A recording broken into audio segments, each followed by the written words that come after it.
आप सभी श्रोतागणों का एक बार फिर से स्वागत है मेरे चैनल रागिनी सिंह में। आइए आज सुनते हैं जानी मानी लेखिका मालती जोशी जी द्वारा लिखी एक बहुत ही खूबसूरत कहानी जिसका शीर्षक है मध्यांतर। तो चलिए शुरू करते हैं कहानी मध्यांतर। दास बाबू की विदाई पार्टी समाप्त होते होते 6:15 बज गए। पति के पीछे स्कूटर पर बैठकर जाती हुई मिसेज चोपड़ा की ओर ईर्ष्यालु दृष्टि से देखती हुई मैं बस स्टॉप की ओर घिसकती रही। बेबी और मिसेस सक्सेना भी मेरे साथ ही चली थीं, पर उन्हें विरुद्ध दिशा में जाना था। हमेशा की तरह उनकी बस पहले आने वाली थी। बस स्टॉप पर आकर खड़ी हुई थी कि लिलियन साइकिल पर बैठकर टाटा करती हुई निकल गई। न भिलाती साइकिल तो उसे लिफ्ट देने वालों की कमी नहीं है। सबसे ज्यादा मुसीबत तो अपनी है। घर इतनी दूर और पर्स हमेशा खाली, सिवा बस का इंतजार करने के कोई चारा ही नहीं। घर देर से लौटने का यह तीसरा दिन है। 2 दिन ऑडिट चलता रहा और आज यह पार्टी। शर्मा साहब के जमाने में तो ऐसे काम ऑफिस टाइम में ही निपट जाते थे, पर नए वालों का आलम ही अलग है। इन्हें क्या पता कि रोज रोज देर से लौटने पर कैसा संकोच सा होता है, जैसे किसी की चोरी की हो। घर की याद आते ही यह भी याद आया कि आज सुबह घर से भूखी ही चली आई थी। दिन भर तो काम की और गुस्से की गर्मी में याद ही नहीं रहा था, पर एक समोसा, एक बर्फी और थोड़ा सा नमकीन अंदर जाते ही जैसे पेट की हर आंत हाहाकार कर उठी थी, और लाओ और लाओ। लेकिन सिवा बस की राह देखने के चारा ही क्या है। सड़क पर फर्राटे से दौड़ती हुई 2 सीटर्स को हसरत भरी निगाहों से देखती रही। एक अपने लिए कर भी लेती तो 3 दिन तक मन से यह कांटा न निकलता कि 3 दिन की सब्जी के पैसे यूं ही चले गए। मिसेस चोपड़ा सचमुच रॉयल हैं। जिस दिन मिस्टर नहीं होते फौरन स्कूटर कर लेती हैं। कहती हैं बाबा रे उस भीड़ में अपने से नहीं चढ़ा जाएगा। तकदीर वाली हैं, नहीं तो खड़े हैं यहाँ सड़क जोहते। मन बहलाने के लिए मैंने रोज की तरह पोस्टर पढ़ने शुरू कर दिए, जो करीब करीब मुझे याद हो चुके थे। Estrela battery, Mansfield, Indian Oil, Murphy radio, और पढ़ते पढ़ते उस बड़े से पीले पोस्टर पर आंखें अटक गईं। अगला बच्चा अभी नहीं, 2 के बाद कभी नहीं। यह कभी नहीं जैसे भीतर बहुत गहरे जाकर चुभ गया। सुबह की सारी घटना आंखों के आगे तैर गई। दया की ससुराल से सवेरे तार आया था, लड़का हुआ है। 3 लड़कियों के बाद लड़का।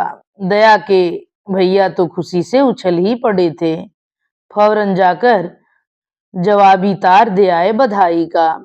लौटते हुए मिठाई, खिलौने का पैकेट हाथ में था। मुझे, जया को, प्रीति को अपने हाथों मिठाई खिलाने के बाद इन्होंने प्रीति के हाथ नीचे सबके यहाँ मिठाई भिजवा दी थी।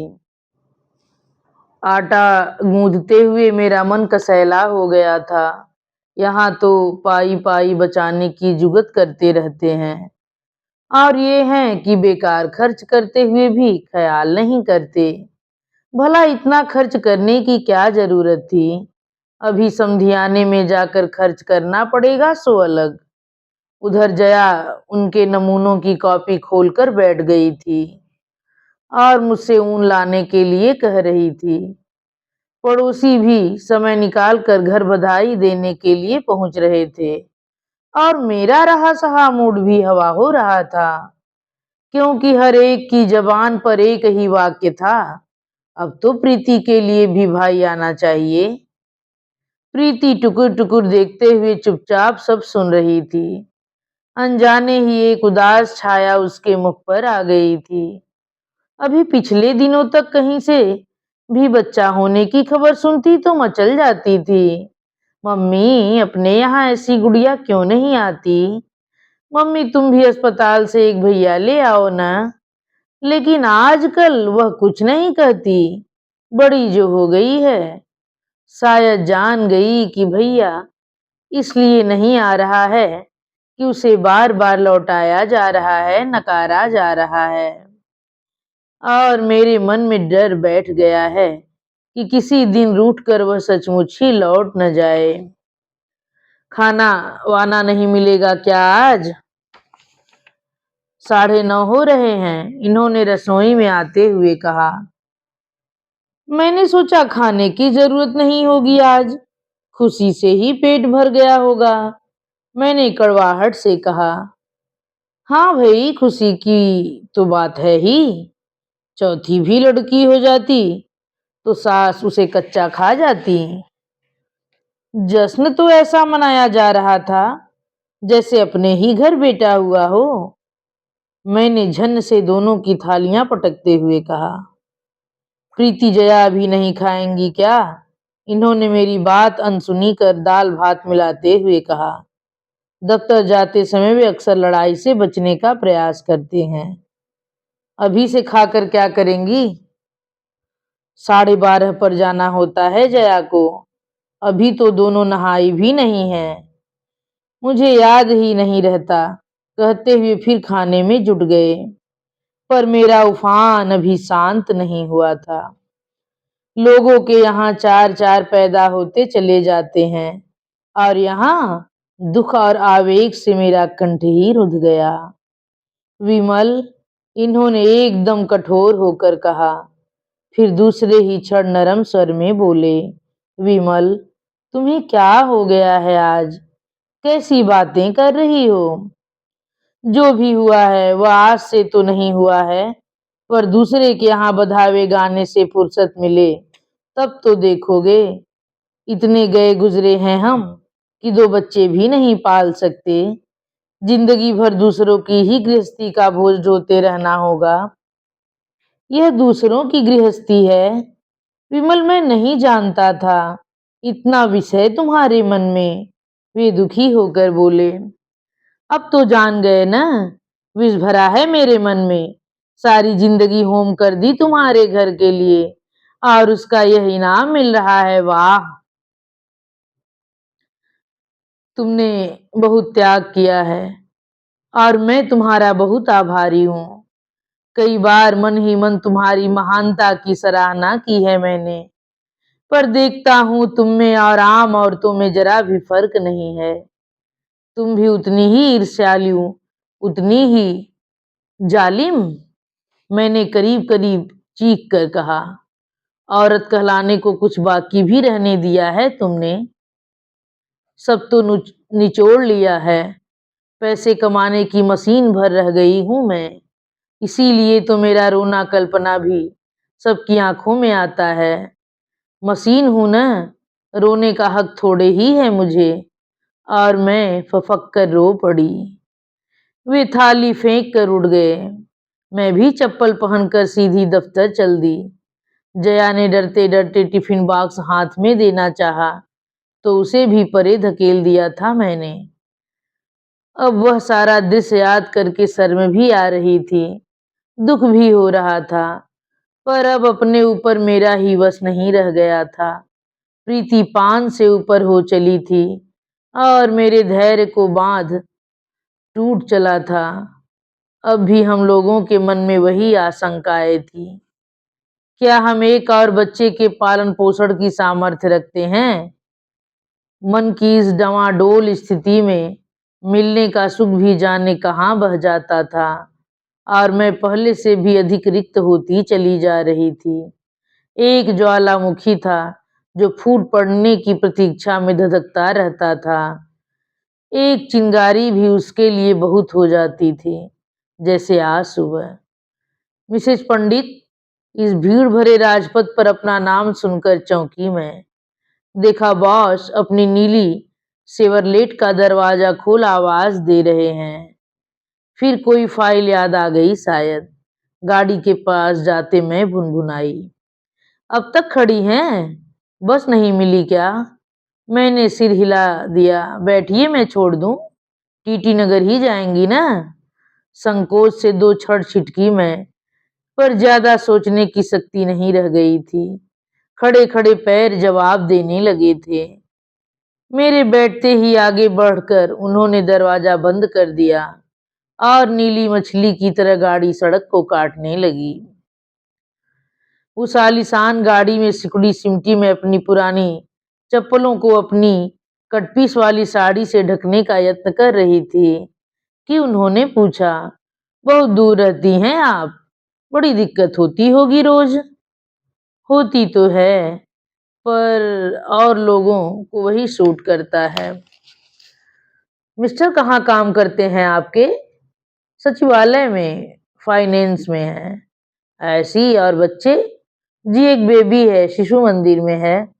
गुड, उन्होंने कहा। कई बार ऐसा लगा कि कहीं देखा है आपको।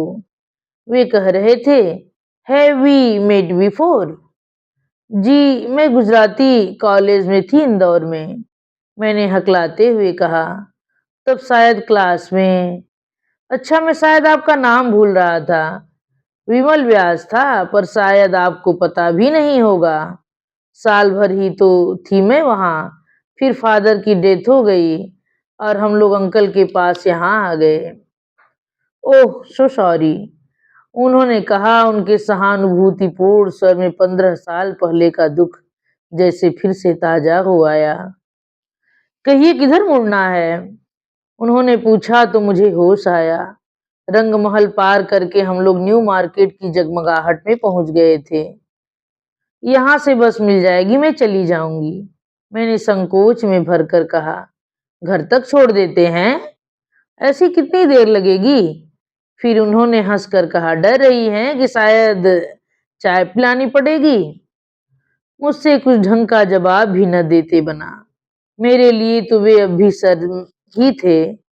अपने कबूतर खाने के सामने गाड़ी रुकी तो समझ में नहीं आया उनसे ऊपर आने के लिए कहूं या नहीं। मम्मी आ गई, ऊपर गैलरी में प्रीति चिल्लाई, योर बेबी वेरी स्वीट। ऊपर नहीं आइएगा, मैंने संकोच की परतें खोलते हुए कहा। फिर कभी वे कहने को हुए, पर मेरे चेहरे की ओर देखकर विचार बदल दिया उन्होंने। उनके साथ सीढ़ियां चढ़ते हुए इतना संकोच हो रहा था। 12 परिवारों के लिए कॉमन सीढ़ियां थी वे। हर किसी को उन पर कचरा डालने का पूरा हक था। सफाई करने की ड्यूटी किसी की भी नहीं थी। किसी तरह अपने दरवाजे तक पहुंची मैं। श्रीमान जी धारीदार पाजामा और छेदों वाली बनियाइन पहने कमरे में आराम से बैठे थे। साहब आए हैं, मैंने दबी आवाज में सूचना दी। उन्होंने मुड़कर देखा। सुबह वाला गुस्सा चेहरे पर अब भी था। इसी माहौल में परिचय हुआ। कुछ औपचारिक बातें भी हुईं, पर वातावरण में इतना तनाव था कि अब जब उन्होंने चाय के लिए मना कर दिया तो मैंने बड़ी राहत महसूस की। घर देख लिया है, फिर कभी मिसेज को लेकर आऊंगा, उन्होंने सौजन्यपूर्ण आश्वासन दिया। यद्यपि मैं जानती थी कि ये आश्वासन देने के लिए ही होते हैं। उनके मना करने पर भी टॉर्च लेकर मैं और प्रीति उन्हें नीचे तक छोड़ने गए। उन्होंने उसके गाल थपथपाकर उसे प्यार किया। तब मुझे ध्यान आया कि प्रीति का फ्रॉक एकदम गंदा है। जया क्या करती रहती है दिन भर, शाम को इसके कपड़े भी नहीं बदल सकती। ऊपर आते ही मैंने भुनभुनाते हुए कहा, जया तुम्हारी नौकर नहीं है? इन्होंने जैसे पत्थर दे मारा। नहीं, नौकर तो मैं हूं सबकी, जो सुबह से शाम तक खपती रहती हूँ, मैंने चिढ़कर कहा। कितनी बार सुनाओगी यह? क्यों, सुनने से अजीर्ण होता है क्या? अब प्रीति को लगा कि उसके मैले फ्रॉक को लेकर कोई कांड होने जा रहा है, तो घबरा कर बोली, मम्मी हमने पार्क जाते समय नया फ्रॉक पहना था, अभी घर आकर बदला है। नहीं बेबी, तुम्हें पहने रखना चाहिए था वह, मम्मी के साहब आने वाले थे, तुम्हें पता नहीं था, इन्होंने व्यंग से कहा। आपको शर्म नहीं आती उसके सामने ऐसी बातें करते हुए? एक तो वह भला मानुस घर तक छोड़ने आए, नहीं तो आज 8 बजे तक मैं वहीं पे रहती, पर आपसे यह भी न हुआ कि नीचे छोड़ने ही उतर जाते। वे मेरी बॉस नहीं हैं, लेकिन वे आपकी बीवी को छोड़ने आए थे। मुझे ऐसे लोगों से कोई दिलचस्पी नहीं जो दूसरों की बीवियों को घर छोड़ते फिरते हैं। यह बात मेरी जबान तक आते आते रह गई थी कि वे बॉस के नाते नहीं, बल्कि एक सहपाठी के नाते घर आए थे, क्योंकि इनका चेहरा देखकर इस बात को दबा जाने में ही कुशलता समझी। प्रकट रूप से मैंने इतना ही कहा, सुनिए, नौकरी अगर करानी है तो इतना दकिया नुसी होने से नहीं चलेगा। नौकरी सिर्फ तुम ही तो नहीं करती, इस शहर में हजारों औरतें करती हैं, but they know how to behave.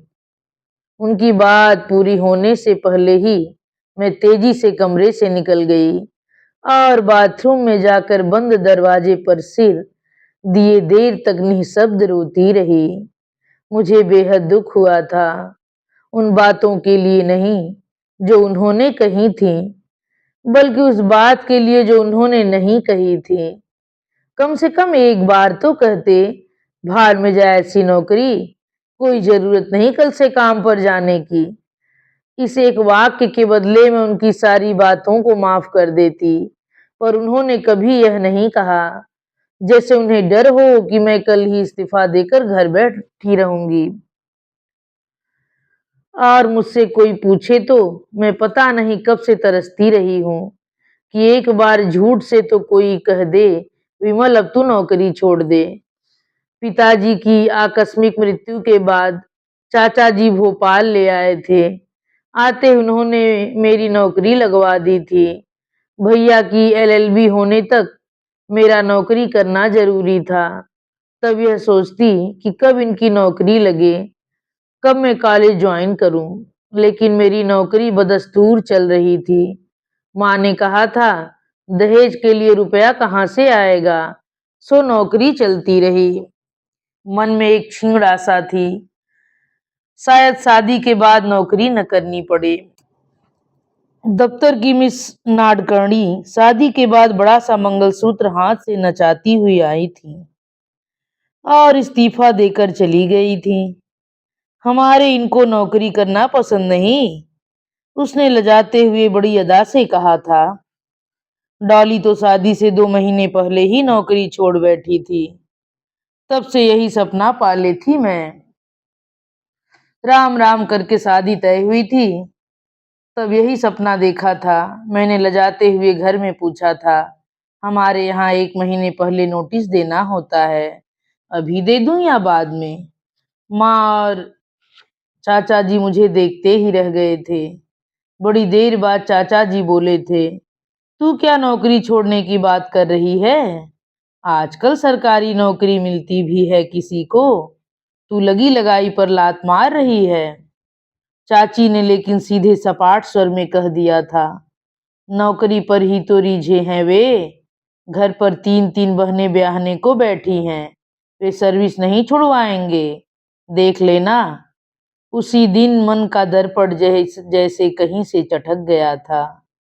मन हुआ साफ मना कर दूं, ऐसे घर में मुझे नहीं जाना जहां मुझसे ज्यादा मेरी सर्विस की चिंता हो, पर मना नहीं कर सकी।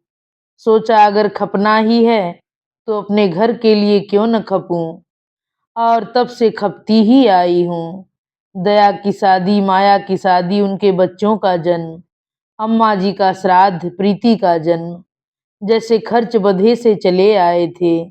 गृहस्थी शुरू ही हुई थी अपनी शादी के कर्ज से। कभी कभी मन कितना निढाल हो जाता है, पर कब तक? मुझे तो प्रीति का बचपन ही याद नहीं आता।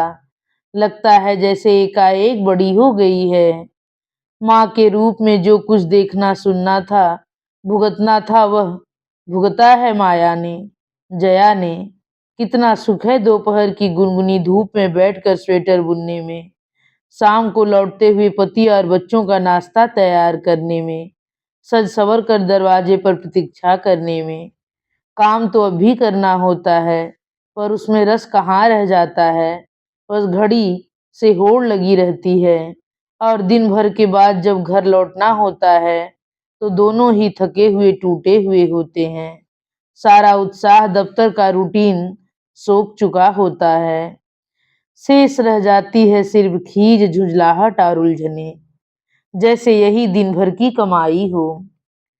दूसरे दिन दफ्तर जाते हुए मन इतना भारी था, कैजुअल लीव कोई बाकी होती तो शायद जाती भी नहीं, पर मजबूरी थी। अपनी मेज पर बैठी किसी तरह फाइलों से जूझ रही थी कि बड़े साहब का बुलावा आया। बड़े असमंजस में केबिन में प्रवेश किया। कल की बातें याद करके अजीब सा लग रहा था, पर कुर्सी पर बैठा व्यक्ति वही स्ट्रिक्ट बॉस था। शेवरलेट में बैठे व्यक्ति से कोई उसका साम्य नहीं था। इस सुसज्जित ऑफिस में वे एकदम फिट नजर आ रहे थे। इतनी पास वेशभूषा, इतना रोबीला व्यक्तित्व हमारे गरीब खाने को रास नहीं आया था। यहाँ तो बस धारीदार पाजामा और छेदों वाली बनियाइन ही सूट करती थी। इस विचार के आते ही जैसे मन एकदम समझ लिया कि कल रात ये एकदम बिफर क्यों गए थे। इस लंबी नौकरी के दौरान दफ्तर के कई लोग घर पर हो गए थे। देश पांडे, साबिर, अली कपूर अस्थाना, सभी लोग किसी काम से या किसी फंक्शन के बहाने घर आ चुके थे, पर इन्होंने कभी माइंड नहीं किया था, क्योंकि ये लोग सब उन्हीं की कैटेगरी के थे।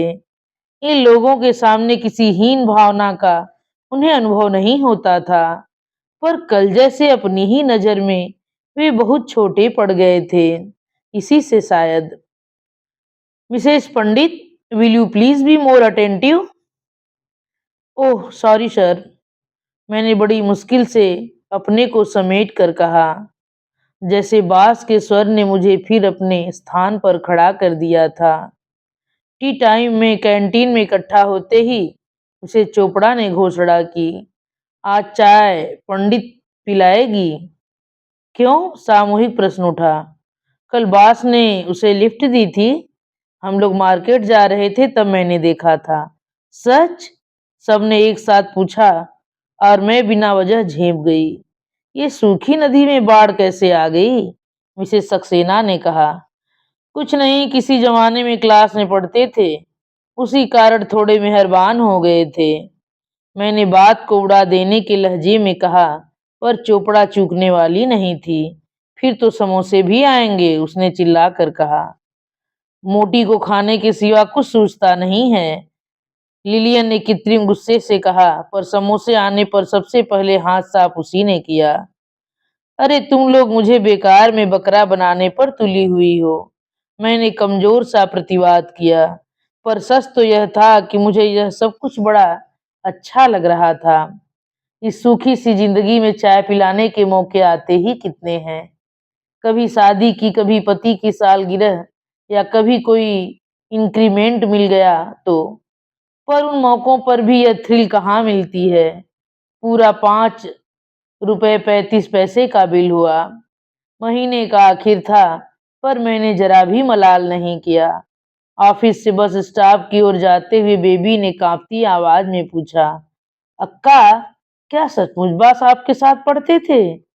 मैंने बेबी की ओर देखा, उसका चेहरा इतना करुण हो आया था। दफ्तर में सिर्फ वह मुझसे निकटता अनुभव करती थी, पर बास से इस दोस्ती के सहारे उसकी अक्का के भी सुपीरियर्स की पंक्ति में जा बैठने का डर उसकी आंखों से झांक रहा था। मुझे दया आ गई। हंसकर मैंने कहा, पढ़ने से क्या होता है पगली, पता नहीं कब की तो बात है यह। 45 लोगों की क्लास थी, जिसमें 10-12 तो लड़कियां थीं, एक से एक सुंदर, एक से एक फैशनेबल। अपनी ओर कोई झांकता भी नहीं था। साल भर ही तो रही मैं वहां, उस बीच शायद कभी बात भी नहीं की होगी। मेरी सफाई से बेबी के चेहरे पर एक अपूर्व समाधान छा गया, जिसे देखकर मन में एक कसक सी उठती। सच तो था, याद करने लायक उन दिनों का कुछ भी तो पास नहीं था। इतनी सामान्य थी मैं कि किसी से अच्छा या बुरा कोई नाम देने की जहमत नहीं उठाई कभी। बेबी लेकिन इन सब बातों को कहाँ समझ पाएगी, उसके लिए तो कॉलेज जाना ही रोमांच की परिसीमा है। पिता की गृहस्थी का भार साझे में ढोने का दंड मिला है उसे। नौकरी करते करते 6 साल हो गए। टाइपराइटर पर उंगलियां चटकाते हुए अपने विवाह के सपने देखा करती है। भागती हुई उम्र को पकड़ में रखने की कोशिश में शरीर दिन पर दिन सूखता जा रहा है। बेबी की बातें सोचते हुए मन इतना उदास हो गया था कि घर की ओर पांव ही नहीं उठ रहे थे। वहां का वातावरण जैसा होगा उसकी कल्पना थी, सहमी हुई जया और प्रीति और उखड़े उखड़े से ये। दिन भर की थकान के बाद इतना उत्साह कहाँ रह पाता है कि सबका मूड ठीक करती फिरूं। रात उन्होंने अपने पति होने का सबूत नए सिरे से देना चाहा। उनके उस प्रयास में वह कोमलता नहीं थी जो सुलह का संदेश बन सकती। वह उद्दामता थी जो सिर्फ अधिकार के प्रयोग के समय होती है। और मैं भीतर तक काट हो गई। मेरी बेरुखी का उन्होंने अपनी समझ से जो भी मतलब निकाला हो, वे मुंह फेर कर सो गए। लेकिन मैं उस रात देर तक जागती रही। आजकल अक्सर ही ऐसा होता रहा है। उन्हें अपेक्षा होती है कि पत्नी उसी आवेग से उन्हें ग्रहण करे जैसे शादी के बाद वाले दिनों में करती थी। यह नहीं सोचते कि शरीर से मन से थक कर चूर हो जाने के बाद बस यही जी चाहता है कि आंखें मूंद कर पड़ी रहूं। दूसरे दिन दफ्तर में चोपड़ा कह रही थी, पंडित बहुत उदास है आज। क्लासमेट नहीं आया ना उसका आज, लिलियन ने कहा। मैंने तड़प कर उनकी ओर देखा। शायद मेरा चेहरा बहुत रुआंसा हो गया था क्योंकि वे दोनों एकदम उठकर मेरे पास आ गई थीं। अरे बाबा, इतना सीरियस क्यों होती हो? हमने तो मजाक किया है, थोड़ा बोर्डम दूर करने के वास्ते। और क्या, लिलियन की बात पर जोर देकर चोपड़ा ने कहा। अरे कुछ हंस बोल लेते हैं तो अच्छा लगता है, नहीं तो इस चार दीवारी में तो दम घुटने जाए अपना। मुझे समझा कर वे अपने अपने स्थान पर जाकर बैठ गईं। मुझे मालूम था वे मुझे नहीं चिढ़ाएंगी। कल कोई नया शगुफा हाथ लग गया तो शायद इस जरा सी बात को ये भूल भी जाएंगी। और मुझे सचमुच दुख होने लगा। हर औरत चाहती है जीवन में कुछ ऐसे क्षणों को जीना। उन क्षणों को याद करके जीवन की एक सरता कुछ कम तो हो जाती है। मेरी सपाट जिंदगी में ऐसा एक भी क्षण नहीं था जिसे करीने से सहेज कर रखूं। लिलियन जब अपने असफल प्रेमी की कहानी सुनाती, मिसेज चोपड़ा अपनी इंटरकास्ट मैरिज की रहस्य और रोमांचकारी कहानी सुनाती, तो मैं और बेबी अभिभूत से सुनते रहते। बेबी के सामने तो फिर भी आशा की एक पतली सी किरण थी, लेकिन मेरे सामने तो डेडलाइन थी, पूर्ण विराम। बच्चों की पलटन से त्रस्त मिसेस सक्सेना भी कभी कभी सुनाती कि अमुक मुझ पर मरता था, फलाना मुझ पर जान देता था, तो मैं शर्म से गड़ जाती। स्कूल में, कॉलेज में, दफ्तर में, कहीं भी तो किसी ने दोबारा मुड़कर देखना नहीं चाहा। अपनी उस शर्मिंदगी में यह भी याद नहीं रहता कि मिसेस सक्सेना से पूछूं कि जब मजनुओं की इतनी भीड़ आपके पीछे थी तो आपने निरे क्लर्क को ही क्यों चुना। मुझे हमेशा यही लगा रहता, काश मेरे पास भी कहने के लिए कुछ होता। कल सबको चाय पिलाते हुए मन कितना खुश था। यह खुशी कुछ और ज्यादा रहती तो कितना अच्छा होता। बास और मैं बिछुड़े प्रेमियों की तरह न सही, पुराने परिचितों की तरह ही मिल पाते। और मैं सचमुच उदास हो गई। अपने आप ही कल्पना करती रहती कि उनके न आने से दफ्तर एकदम सूना सूना लग रहा है, कोई काम करने को जी नहीं चाह रहा। तरसती रही दिन भर कि मेरी इस उदासी को लक्ष्य करके फिर कोई कुछ कहे। पर जब किसी ने मेरी ओर ध्यान नहीं दिया तो मैं ही मन कसकती रही। शायद ये लोग मुझे इस लायक समझते ही नहीं। शायद इनकी नजरों में मैं बूढ़ी हो गई हूँ, जबकि मैं सिर्फ शादी के बाद पहली बार लगा कि मैं अपनी उम्र के बारे में कॉन्शस हो उठी हूँ। बढ़ती उम्र का भूत अचानक मेरी छाती पर आकर बैठ गया है। इस बार पे मिलने पर जब तेल साबुन खरीदने के लिए जनरल स्टोर्स में गई तो मैंने ढेर सारी चीजें खरीद डाली। Foundation, cream, cleansing milk, rose water और पता नहीं क्या क्या।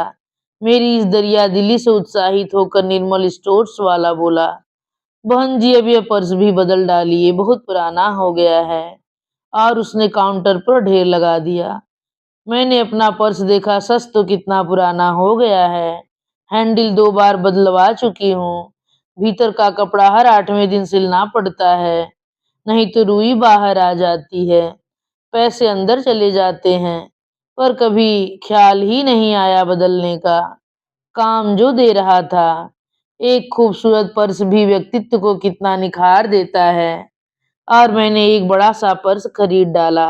हाय भाभी, कितना प्यारा पर्स है। घर में पांव रखते ही जया ने कहा, और मुझे अपनी पसंद पर नाज हो आया। हमारे लिए क्या लाई हो मम्मी? प्रीति ने गले में बाहें डालकर पूछा, और मैं अपराध भावना से भर उठी। इस बार की पहली तारीख पर उसके लिए कुछ नहीं लाई थी मैं। थोड़ी देर के लिए जैसे वह मन से उतर ही गई थी। तुम अभी बुआ के साथ जाकर ले आना, समझी? इस बार तुम अपनी पसंद की चीज लाना। मैं अपनी भूल सुधारने के लिए मैंने कहा। ये जब लौटे तो बुआ भतीजी शॉपिंग के लिए गई हुई थी, और मैं रसोई में थी। कौन आया है? इन्होंने दबी जबान से पूछा। कोई तो नहीं। फिर ये पर्स तुम्हारा? उन्होंने पर्स हाथ में लेकर गोल गोल घुमा कर देखा, चेन खोलकर सरसरी निगाह से अंदर का सामान देखा, फिर उसे मेज पर रखते हुए बोले, कितने का है? पता नहीं, मैंने पूछा नहीं। मैंने मिसिज चोपड़ा का बेफिक्री की नकल उतारते हुए कहा, पूछा नहीं? किससे? निर्मल वाले से। और किससे? ओह, मैं समझा शायद तुम अपने सहपाठी की बात कर रही हो। उन्होंने थकी सी आवाज में कहा। सहपाठी? कौन सहपाठी? तुम्हारे बॉस। तुमने बताया नहीं था एक बार कि वे तुम्हारे साथ पढ़ चुके हैं? तो इसका मतलब है वे मुझे प्रेजेंट देते फिरेंगे? मैंने खींच कर कहा। अरे भाई, मैं तो मजाक कर रहा था। इतना महंगा पर्स तुम खुद लाई हो, विश्वास नहीं हुआ।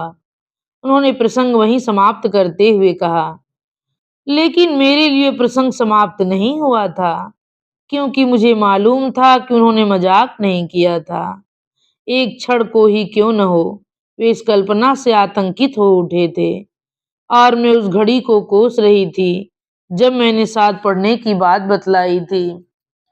लेकिन कितनी सुखद थी यह कल्पना भी। शायद शादी से पहले एक आध बार साथ घूमने गए, तब इन्होंने मोगरे की बेड़ी लेकर दी थी। बस मेरे खाते में प्रेजेंट के नाम पर वही चीज दर्ज हो सकती थी। लिलियन के पास इस तरह के उपहारों का अंबार है, और हम लोग पीछे पीछे उसे फ्लर्ट भी कह लेती हैं। सच तो यह है कि हम सबको उससे ईर्ष्या होती है, जिसे हम अपनी आलोचनाओं से दबा देना चाहती हैं। लेकिन जिस दिन नया पर्स लेकर जरा ढंग का मेकअप करके ऑफिस गई, तो सबसे पहले लिलियन ने ही कांग्रेचुलेट किया। हाय मिसेज पंडित, आज कितनी स्मार्ट लग रही हो। ऐसे आया कर न जरा। बस यूं लगता है जैसे रोज रसोई से उठकर सीधे भाग आती है, मिसेज चोपड़ा ने कहा। यह कहते हुए उन्होंने खींच खाच कर साड़ी का पल्लू भी जरा स्टाइल से फैला दिया। मुझे लगा कि मेरी मेहनत मेहनत सफल हो गई है। पर्स की सारी कीमत जैसे वसूल हो गई है। उस दिन केबिन से बुलावा आने का इंतजार रहा। हर बार घंटी बजते ही कान उधर को दौड़ पड़ते। अपने इस पागलपन पर शर्म भी आ रही थी और गुस्सा भी। 12 बजे के बाद किसी काम से बाज बाहर निकल गए, तब कहीं जाकर काम में दिल लगा सकी मैं। टी टाइम में लिलियन ने खबर दी कि इंक्रीमेंट्स के एरियर्स आ गए हैं, इसी महीने में मिल जाएंगे। बस फौरन सबकी योजनाएं शुरू हो गईं। मिसिस सक्सेना बच्चों के लिए ऊन खरीदने वाली थी। लिलियन एक ट्रिप बम्बई का करने वाली थी। बेबी ने शर्माते हुए बतलाया कि उसने सोने के झुमके देख रखे हैं। मिसेज चोपड़ा तो बस हमेशा की तरह साड़ी खरीदने की बात कर रही थी। पंडित, तुम्हारी क्या प्लानिंग है? मेरी क्या पता, शायद जया की फीस। ओफो, तेरी कितनी नंदे हैं, खत्म ही नहीं हो रही। कभी अपने लिए भी तो कुछ ले लिया कर। जया की फीस उसके भाई देंगे, उन्हें भी तो मिलेंगे। वे शायद लकड़ी का सोफा लेने को कह रहे हैं। मैंने बात बना दी। अब लोगों से क्या बतलाती कि आने वाले रुपयों का हिसाब पहले ही हो जाता है। बाद में तो बस उधारी चुकाना भर शेष रह जाता है। फिर भी पता नहीं कैसी जिद चढ़ गई मुझ पर कि जिस दिन एरियर्स मिले मैं मिसेज चोपड़ा के साथ हो ली। जया की फीस का प्रश्न सचमुच आ गया था, पर इस बार मन जैसे विद्रोह कर उठा। कब तक मुझे दूसरों की गृहस्थी का भार ढोना होगा? जया की पढ़ाई, फिर उसकी शादी, इन सब का कर्ज उतारते उतारते तो शायद हम लोग बूढ़े हो जाएंगे, तो अपने लिए जीने का समय ही नहीं रहेगा। मिसेज चोपड़ा के साथ साड़ी खरीदना भी एक अनुभव है। हर दुकानदार ने उनका ऐसे स्वागत किया जैसे वह बरसों से उनकी ग्राहक हो। हर कपड़े की, हर स्टाइल की उनकी जानकारी भी अद्भुत थी। हर दुकान पर हमारे सामने इंद्रधनुषी ढेर लग जाता। मेरी साड़ी मिसेज चोपड़ा ने ही पसंद की और घर लौटने तक मैं उसका नाम भी भूल गई। लौटते हुए हम लोग एक सुप्रसिद्ध लेडीज स्पेशलिस्ट के यहाँ ब्लाउज सिलने देने गए।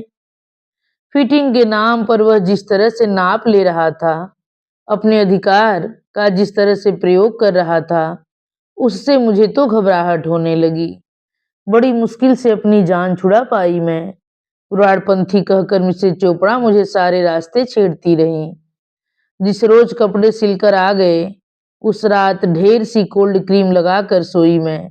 सुबह अंडे की जर्दी को नींबू और शहद में फेंट कर चेहरे पर लेप किया। तेल सने बालों को शैम्पू से धोया। रसोई जया पर सौंप कर मैं देर तक बाल सुखाती रही। फिर बड़ा सा जूड़ा बनाया, उस पर नया खरीदा हुआ क्लिप लगाया, करीने से मेकअप किया। नई साड़ी पहनकर अपने को आईने में देखा तो सच पहचान ही न पाई। उम्र जैसे 10 साल कम हो गई थी। कपड़े मनुष्य के व्यक्तित्व में कितना बड़ा रोल अदा करते हैं, यह आज जाना। ऑफिस जाते हुए देखा ये इत्मीनान से नेशनल ड्रेस में, धारीदार पाजामा और छेदों वाली बनियान गैलरी में साइकिल का पंक्चर ठीक कर रहे हैं। मेरी आहट पाकर उन्होंने आंख उठाकर देखा। कुछ क्षण देखते रहे, फिर काम में जुट गए। इतना बुरा लगा, इससे तो जया अच्छी। कम से कम हाय कितनी प्यारी साड़ी है, नाइलक्स है ना? कब खरीदी? जैसे फॉर्मल सवाल तो कर लिए उसने। कितनी प्यारी भाभी हैं, यह तो शायद इस जन्म में सुनना नसीब न होगा। बस रोज की तरह खचाखच भरी थी, पर परिचित चेहरा एक भी नजर नहीं आ रहा था। रोशनपुरा से देश पांडे चढ़े, लेकिन उनकी पत्नी भी साथ थी। इतनी भीड़ में नमस्ते वगैरह होती रही। कहाँ जा रही हैं? मैंने पूछा। पिक्चर, उन्होंने नई दुल्हन की तरह शर्माते हुए कहा। सेकेंड सैटरडे है न साहब, पिक्चर का टैक्स तो चुकाना ही पड़ता है, देश पांडे ने कहा। उनकी पत्नी ने फिर मुंह फुलाकर उठने का सा अभिनय किया, लेकिन मुझे अब उसमें रस नहीं रह गया था। बड़ी देर बाद मेरे पांव जमीन पर आ लगे थे। सुबह से याद ही नहीं आ रहा था कि आज छुट्टी है। दफ्तर के लिए सज संवर कर निकली थी मैं। सारा उत्साह ठंडा पड़ गया। आप भी पिक्चर जा रही हैं क्या? अकेली हैं? उन लोगों ने पूछा। चौकस नजरों से वे मेरी वेशभूषा परख रहे थे। जी, टिकट निकालने के लिए आगे जा रही हूँ। फिर बहुत भीड़ हो जाती है ना, मैंने किसी तरह बात बना दी। और सचमुच मैं अल्पना पर उतर गई। अमर प्रेम का पोस्टर लगा था। मन में एक कसक सी उठाई। जया ने 2-4 बार दबी जबान से देखने की इच्छा प्रकट की थी। उसकी सारी सहेलियां हो आई थीं, पर हर बार किसी न किसी कारण से उसका जाना बन ही नहीं पाया था। टाकीज का प्रांगण खचाखच भरा हुआ था। मैं बाहर खड़ी पोस्टर देखती रही। अचानक आंखें नीली शेवरलेट से टकराई, जो मेरे पास से होती हुई गेट के अंदर दाखिल हुई थी। उनकी ही गाड़ी थी। खुद बास ही निकलकर भीड़ की ओर परेशान नजरों से देख रहे थे। एक क्षण को जैसे हृदय गति रुकने को हो गई। क्या सचमुच ऐसा हो सकता है, या कि ये बातें सिर्फ नावलों या पिक्चरों में हुआ करती हैं? मिसेज पंडित, उन्होंने आवाज दी। मैं ठिठक गई। मैंने देखा वो मेरी ओर चले आए। मैं तो परेशान हो रहा था, आप आ गईं, तो मुझे बड़ी राहत मिली है। आप अकेली हैं? जी, वह मेरी ज़बान लड़खड़ा गई। क्या टेरिबल रश है! पहले से पता होता तो रिजर्वेशन करा लेता। उन्होंने आजिज़ी से कहा, क्या आप एक फ़ेवर करेंगी? कहिए, 2 टिकट बालकनी के ले आइए, लेडीज़ को शायद जल्दी मिल जाएँ। दरअसल बात यह है कि मेरी पत्नी भीड़ से बहुत घबराती है। यह भीड़ देखकर तो वापस जाना वे बेहतर समझेंगी। ला सकेंगी ना? उन्होंने 10 का नोट देते हुए कहा। मना करने का प्रश्न ही कहाँ उठता था। होठों को सख्ती से भींचकर मैंने नोट लिया और भीतर लाउंज में जाकर लाइन में लग गई। सचमुच बेहद भीड़ थी। औरतों की ठेलम ठेल देखने योग्य थी। पुरुषों की लाइन में तो फिर भी कुछ डिसिप्लिन होता है, पर यहाँ नारी को कोमलांगी, मधुभाषी, करुणामयी वगैरह उपाधियां देने वालों को एक बार सिनेमा घरों में सर्वेक्षण के लिए भेजना चाहिए। यह अजीब सा विचार मेरे रोष की उपज थी, इसलिए मुझे हंसी बिल्कुल नहीं आई, बल्कि उस टिकट की बेगार ढोते हुए मेरा पारा छड़-छड़ पर चढ़ रहा था। टिकट खिड़की तक पहुंचने में मैं पसीने से नहा चुकी थी। पीछे खड़ी बहन के नन्हे-मुन्ने ने मेरे जूड़े की दुर्दशा कर रखी थी। उसे किसी तरह से थामते हुए मैंने कहा, 2 बालकनी। टिकट लेकर बाहर निकली तो मॉर्निंग शो छूट रहा था। भीतर बाहर दोनों ओर भीड़ का रेला एकदम आ गया था। सफेद पोशों की कमीनी हरकतों से किसी तरह अपनी को बचाती हुई मैं बाहर आई। मोटर खाली पड़ी थी। बदहवास सी इधर-उधर देखती फिरी मैं। महाशय इत्मीनान से आइसक्रीम की गाड़ी के पास खड़े थे। साथ में पत्नी थी, रवि वर्मा के चित्र की तरह सुंदर कोमल। मैं चुपचाप टिकट और बाकी पैसे हाथ में रख दिए। ओह, थैंक यू वेरी मच, उन्होंने कहा और मुड़कर पत्नी से बोले, कम ऑन रानी, और वे अपनी परी सी नाजुक बीवी का हाथ थामे भीतर की ओर चले गए। इतनी कर्टसी भी नहीं दिखाई कि मुझे इंट्रोड्यूस ही करवा देते, न ही क्लास फेलो की तरह, पर सर्वार्डिनेट की तरह तो करवा ही सकते थे। अपमान से मेरे आंसू निकल गए। मुझे भीड़ के निर्मम धक्के याद आए और याद आई वे बाहें जो हमेशा ढाल की तरह भीड़ से मुझे बचा कर ले जाया करती थीं। इतनी शक्ति नहीं रह गई थी कि बस का इंतजार करती। 2 सीटर पर ही घर लौटी। फिर भी 12:30 बज गए थे। प्रीति जया दोनों पढ़ने जा चुकी थीं। ये शायद नहा धोकर खाने की तैयारी में ही थे। दरवाजा खोलते ही विस्मय से बोले, तुम बड़ी जल्दी लौट आई। तो और क्या करती, मुझे हड़बड़ाहट में याद नहीं रहा, पर क्या और कोई याद नहीं दिला सकता था कि आज छुट्टी है। इतनी दूर आना जाना कोई शौक है मुझे। मुझे लगा तुम्हारा जगदीश कह रहा था कि तुम अल्पना में दिखी थी, वे हकलाते हुए बोले। तो और क्या करती, जो भी मिला बस में सभी ने पूछा आज कहाँ जा रही हैं। कुछ तो बहाना बनाना था, मैंने चिढ़कर कहा। मुझे लगा कि क्या लगा आपको? तब से एक ही रट लगाए जा रहे हैं। क्या लगा था? मैं बॉस के साथ पिक्चर जा रही हूँ? उन्होंने जवाब में बस मुंह फेर लिया। मेरे रोष का बांध एकदम फूट पड़ा। आपको लगा साहब मेरे साथ पिक्चर जाएंगे? क्या समझते हैं आप? आपकी बीवी को कोई ब्यूटी क्वीन है क्या? उसकी बीवी देखी भी है, और कहते-कहते मैं भरभरा कर रो पड़ी। वे एकदम घबरा उठे। सॉरी, सॉरी, जैसे कुछ बुदाते हुए मेरी पीठ थपथपाने लगे। मुझसे पूछ तो सकते थे, मुझे रोक तो सकते थे, बेकार ही जो चाहे सोचने लग जाते हैं। मैंने सिसकियों के बीच उलाहनों की झड़ी लगा दी। उनका चेहरा दयनीय हो आया। थकी सी आवाज में बोले, कभी-कभी तुम इतनी अपरिचित लगने लगती हो कि कुछ पूछने का, कुछ कहने का साहस ही नहीं जुटा पाता। लगता है जैसे मेरा अधिकार ही नहीं है वह। ओह! यह कभी-कभी मुझे क्या हो जाता है। कहते हुए मैंने अपना क्लांत शरीर मेज पर झोंक दिया। वे अचानक व्यग्र हो उठे। सिर पर हाथ फेरते हुए बोले, तुम थक गई हो, लेटोगी थोड़ी देर? मैं चाय बना लाता हूँ। खाना खाओ तो मेरे साथ आ जाओ, मैं बस शुरू ही करने वाला था। आप खाइए, मैं थोड़ा लेटूंगी, चाय फिर बनती रहेगी। मैंने सप्रयास कुर्सी से उठते हुए कहा। अलगनी पर लटकी हुई घर में पहनने वाली साड़ी की ओर हाथ बढ़ाया ही था कि उन्होंने थाम लिया। क्या? रहने दो थोड़ी देर। इतनी जल्दी क्या है? अच्छी लग रही है। उन्होंने साड़ी को अपने गालों पर फेरते हुए कहा। क्या अच्छी लग रही है? यह साड़ी और इस साड़ी में लिपटी तुम। सच विमल, सुबह तुम इतनी प्यारी लग रही थी कि मैं तो ईर्ष्या से जल भुन ही गया था। उन्होंने नजरों से मुझे सहलाते हुए कहा। कृतज्ञता से मैं उनकी बाहों में अपनी को डाल दिया। मुझे उस व्यक्ति पर दया हो आई। इनकी दुनिया भी तो मेरी ही तरह है, एकदम सपाट, किसी डल पिक्चर की तरह। न कोई रोमांस, न कोई थ्रिल, बस घानी के बैल की तरह जुते हुए हैं बरसों से। शब्दों में सारा प्यार उड़ेल कर मैंने कहा, चलिए खाना खा लें। अभी आप सुन रहे थे मालती जोशी जी द्वारा लिखी कहानी मध्यांतर। कहानी आप लोगों को कैसी लगी? अपने कमेंट करके जरूर बताइए। धन्यवाद।